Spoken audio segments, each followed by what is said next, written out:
Alright, so this is Winter Storm 2010 in Chesapeake. We've already gotten about, say, 4 to 5 inches of snow. We're expecting a total of about 6 to 12. Now, we have not seen snow around here like this since 1989.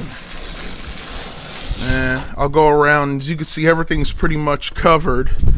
It is a very, very dry snow, so it's very easy to push.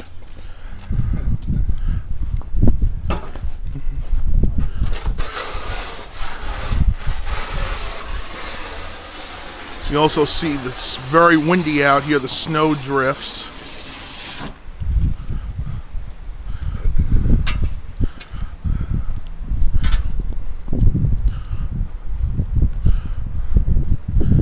Now last night we put our ATV inside just so we wouldn't have to clean it off, because this is definitely going to be going out in the snow.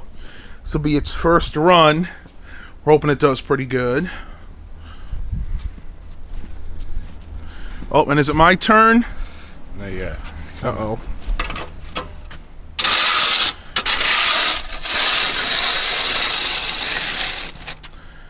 Now we're going to try to make it out to IHOP this morning to get some breakfast. And we're hoping that they're actually open. Whenever it snows more than a few inches around here, people seem to totally freak out. Isn't that right? Don't walk and make it wet. Alright, I'll be doing some videos later.